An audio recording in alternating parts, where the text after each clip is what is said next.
O governador Cláudio Castro falou sobre o projeto de lei antifacção. Vamos ouvir o que ele disse. Eu acho que tem coisas boas e tem coisas a serem melhoradas. Como eu falei até a respeito da PEC. O pessoal falou assim, o senhor é contra ou a favor? Eu falei, gente, antes não tinha texto. Agora tem texto. Não cabe mais ser contra ou a favor, cabe trabalhar o texto.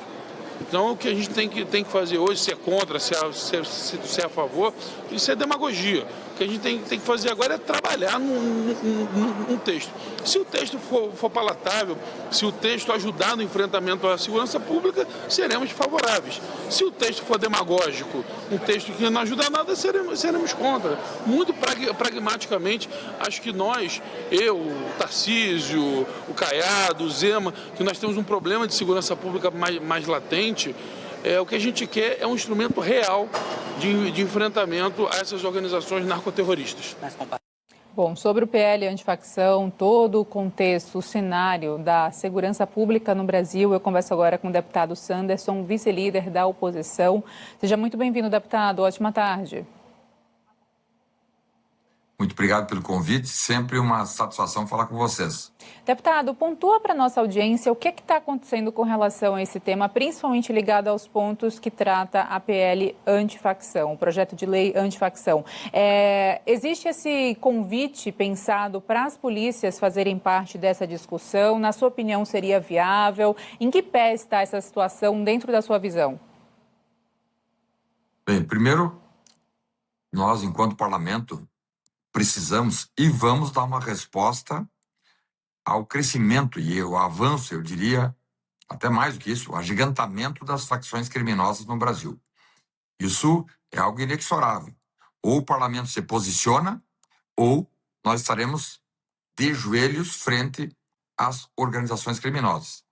Então, o governo federal, premido por esse evento lá da operação no Rio de Janeiro, depois de 3 anos, está finalizando o 3º ano do governo, resolveu agora capitalizar ou capitanear todas as ações de enfrentamento às facções. Não fez isso até agora. Nós estamos aí, o país inteiro praticamente tomado pelas facções, e agora, gente que nunca se preocupou com segurança pública, porque se nós temos aí o avanço das facções, isso não aconteceu de agora. Isso é produto de 30 anos de omissões governamentais e omissão também do Congresso Nacional. Então agora vamos fazer.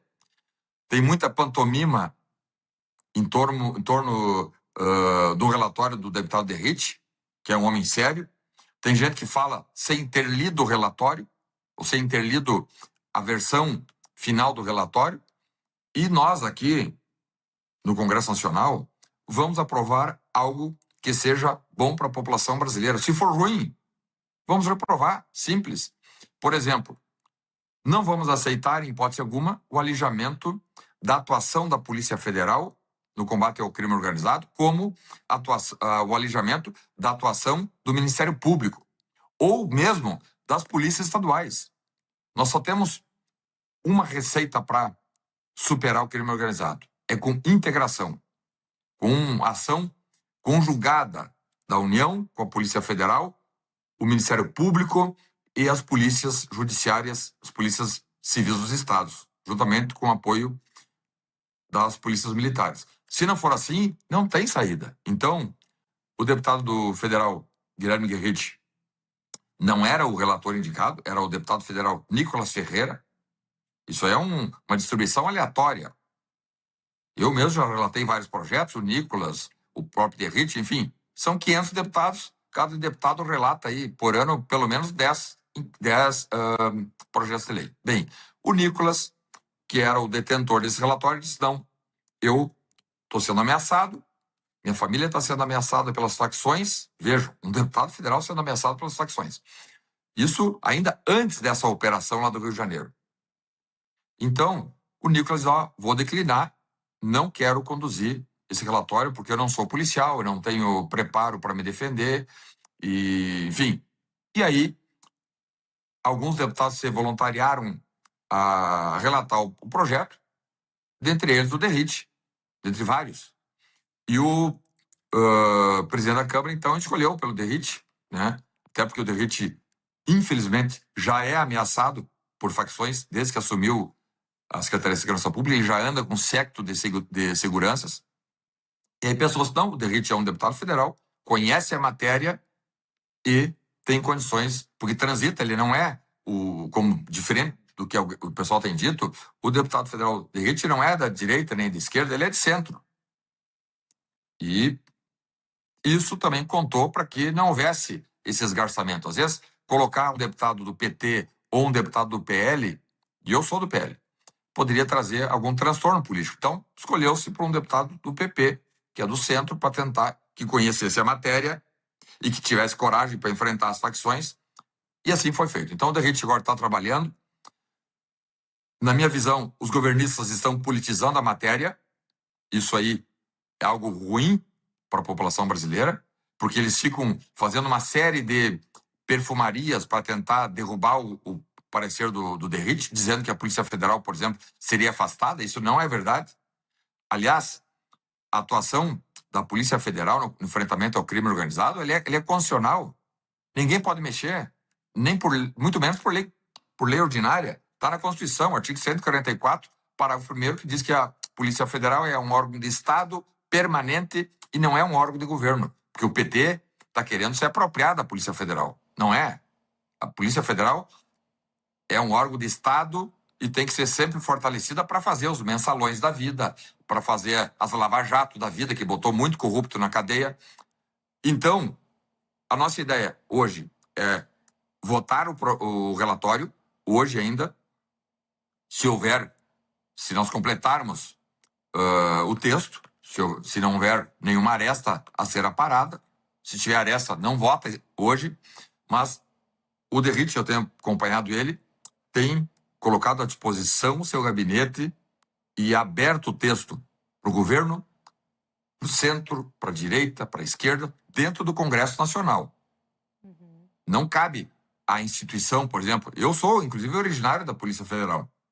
Não cabe à instituição Polícia Federal ficar criticando em rede social ou na imprensa, enfim, a confecção de leis.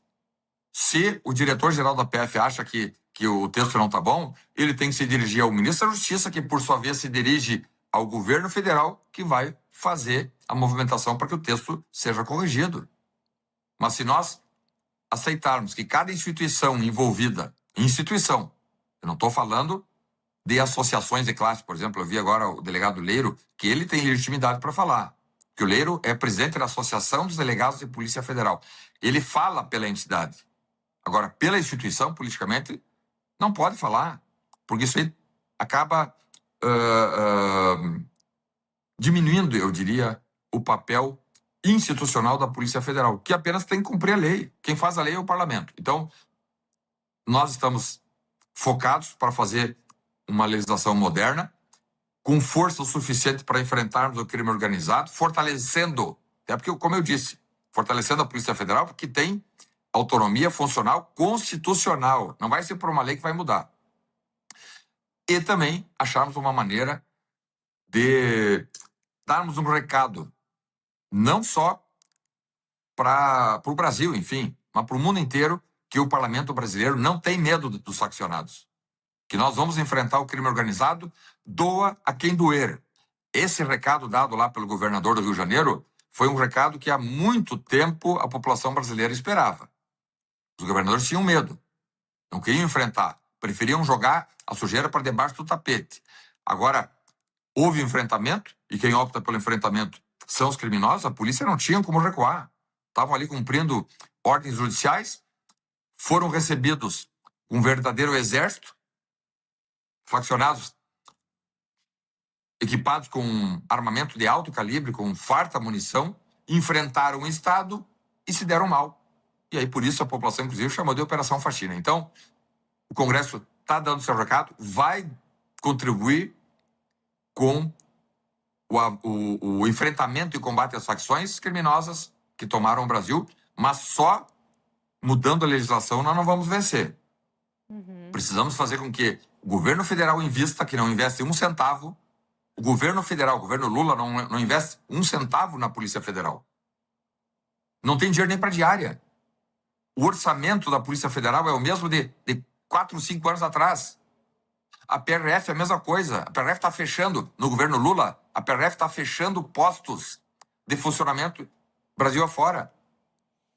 Então, achar que a culpa agora, né, é do DERIT, porque está dando a sua contribuição, isso aí é uma covardia que não dá para aceitar. Nós todos aqui estamos trabalhando de forma responsável, séria. Vamos fazer todos os ajustes para que o projeto chegue em condições de ser votado. E nós queremos que a votação, inclusive, seja simbólica. Não acredito que alguém vai votar contra essa matéria. Já vi rumores ontem, inclusive no plenário, de que deputados governistas votariam contra. Até para dar uma mensagem para os seus eleitores. Aí tu já vê. Quem são os seus eleitores? Para votar contra um projeto antifacção, né? É algo absurdo. Agora, deputado... Num momento tão difícil pelo qual nós passamos, inclusive. Esse ponto de enquadrar facção criminosa, grupo realmente de facções, seja o Comando Vermelho, a começar, né, pelo Comando Vermelho, primeiro Comando da Capital, terceiro Comando da Capital, melhor dizendo, PCC... primeiro mesmo, PCC, são tantos grupos, né? E além disso, outros crimes também, que é homicídio, e a gente fala de latrocínio, enfim, é um rol gigantesco, infelizmente. Existe espaço, na sua opinião, para realmente ser apreciado o entendimento de enquadramento em grupo terrorista? Porque existe também uma resistência muito grande com relação a isso, porque falam muito que tem que ter ideologia e... Como não ter, né? Eles mesmos têm, está mais organizado o crime do que o próprio governo. E é muito complicado a gente ver essa falta de estrutura e esse contraditório. Na sua opinião, vai passar essa análise, essa apreciação, vai ser aceita, enfim, com todas essas lutas que vocês estão com relação a esse entendimento realmente ser apreciado? A nossa ideia inicial era incluir no texto, isso sugestão da oposição, e de deputados do centro também. A esquerda não. E a esquerda e o governo eles sempre trabalharam, isso é dogmático da esquerda, trabalharam para proteção de criminosos. Isso é história, não sou eu que estou dizendo. Mas a ideia nossa inicial era de classificar as facções, que não são as quadrilhas. Facções organizadas é algo estruturado, de âmbito nacional, de âmbito transnacional. Tanto que nós teríamos aí no Brasil meia dúzia, não é uma quadrilha que meia dúzia de delinquentes se reúnem para cometer um crime, seriam classificados como terroristas, não. São os casos das facções, que manejam aí bilhões de reais e aterrorizam o país inteiro. Mas, no trâmite, o próprio relator viu que para caminhar o projeto, ele teria que retirar essa modificação e ele retirou. Veja. Aqueles que têm nos acusado aí de dizer, né, querem fazer um enfrentamento e querem tirar proveito político. Se nós quiséssemos tirar proveito político, nós não abriríamos mão, por exemplo, dessa história do terrorismo, que por nós, as facções são terroristas. Mas para fazer o projeto caminhar e andar, o relator, eu falei com ele agora há pouco, ele me pediu não, porque nós tínhamos uma ideia de apresentar, inclusive, um destaque de plenário. O relator pediu, não, vamos fazer caminhar. Esse projeto pode ser estudado lá na frente, modificando a lei antiterrorismo, ou o próprio governo federal pode fazer como fez a Argentina, ou como fez o Paraguai, que o próprio governo administrativamente assinou um protocolo enquadrando facções, mais uma vez, as facções de âmbito transnacionais que atuam no país. Aqui nós temos duas mais conhecidas, o PCC e o Comando Vermelho, e lá na Argentina e o Paraguai eles fizeram. Então, administrativamente, o governo assinou um protocolo que facilita extradições, que facilita, por exemplo, sequestro de bens desses delinquentes faccionados lá no estrangeiro, enfim. Então, o governo federal, o governo Lula, que faz um discurso, nós sabemos que é hipocrisia, mas faz um discurso dizendo que quer enfrentar as facções, ele pode muito bem fazer administrativamente. Não precisa fazer na lei, né? Então, a ideia nossa é imprimirmos seriedade e pragmatismo nesse projeto de lei, que vai servir, o próprio presidente da Câmara, Hugo Mota, disse, vai servir como um marco no enfrentamento às facções criminosas que se organizaram nos últimos 30 anos especialmente porque o Estado permitiu. Quando o Estado permite, ou seja, quando a União Federal praticamente elimina o controle de fronteiras, quando o governo federal não manda recursos para a segurança pública, nós temos uma carência muito grande de recursos, né? A Polícia Federal hoje não tem dinheiro nem para pagar passaporte. Os contribuintes vão lá para fazer um passaporte que é a cargo da Polícia Federal, pagam, sei lá, acho que é 200 e poucos reais, e mesmo assim a Polícia Federal não tem dinheiro para mandar imprimir na Casa da Moeda os passaportes. Não tem dinheiro para diária. Nós, no nosso governo Bolsonaro, aprovamos um projeto para valorizando a Polícia Federal, para que os policiais federais e rodoviários federais tivessem um auxílio no plano de saúde deles e também uma gratificação de sobreaviso, que muitos ficam aí, às vezes, um ano inteiro de sobreaviso sem qualquer remuneração. Aprovamos. O governo Lula agora não está pagando. Por quê? Porque não tem dinheiro. Então é muita conversa, muita mentira. Na prática mesmo, a coisa não é como eles dizem, e por isso que nós, aqui na Câmara dos Deputados, temos que ter muita responsabilidade e evitarmos narrativas. E essa narrativa que foi colocada aí foi a pior de todas. Dizer que o deputado federal Guilherme Derrite, como relator, um homem sério, queria retirar ou alijar a Polícia Federal do enfrentamento. Ao contrário. Né? Ele quer mesmo que a Polícia Federal tenha cada vez mais poder, mais força e mais independência, sem atrelamento político de governo nenhum, para prender corruptos que, vez por outra, ou quase sempre, né, desviam dinheiro que poderia ir para a saúde, para a educação, para a própria segurança e vai para o bolso deles. Esse é o pior dos crimes para mim, é o da corrupção. Pois é, porque destrói de forma silenciosa e desestrutura o país como um todo. Deputado Sanderson, muito obrigada por suas contribuições. A gente vai seguir acompanhando essas discussões a respeito do tema. Bom trabalho e até a próxima. Muito obrigado. Obrigada. Sempre à disposição. Obrigada, deputado.